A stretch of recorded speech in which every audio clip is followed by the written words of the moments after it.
Friends, welcome to my channel.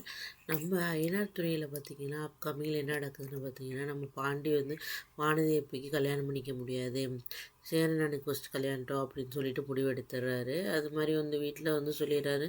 சேரனுக்கு ஒரே குழப்பமாக இருக்குது, எங்கே வந்து நமக்கு கல்யாணம் ஆனால் நிலா நம்ம வீட்டை விட்டு போயிடுவாங்களோ அப்படிங்கிற வந்து பயம் வந்துடுது. நல்லா யோசிக்கிறாரு. ஆனால் ஒரு பக்கம் பாண்டியோட வாழ்க்கையும் வானதியும் வந்து இப்படி நம்மளால் கஷ்டப்படக்கூடாது, நம்ம வந்து சோழனுக்கு பார்த்துக்கிட்டு வந்து வானதியும் வந்து பாண்டியும் நம்மளால் வந்து பிரிஞ்சிடக்கூடாது அப்படிங்கிற ஒரு எண்ணத்தில் வந்து சரி சந்தாவை நம்ம வந்து பொண்ணு கேட்போம் அப்படிங்கிற ஒரு முடிவுக்கு வந்து நல்லா யோசிச்சுட்டு முடிவெடுக்கிறாரு. முடிவெடுத்து வந்து எல்லாருமே வந்து பொண்ணு கேட்குறதுக்காக வந்து போகிறாங்க.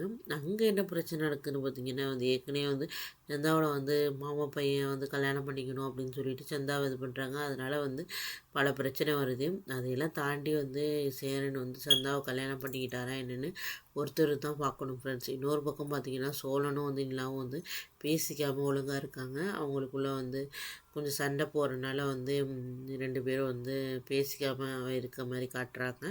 இதுதான் பார்த்திங்கன்னா அப்கமிங்கில் நடக்குது ஃப்ரெண்ட்ஸ். நெக்ஸ்ட் என்ன எனக்கு நெக்ஸ்ட் வீடியோவில் பார்க்கலாம். ஓகே, பாய்.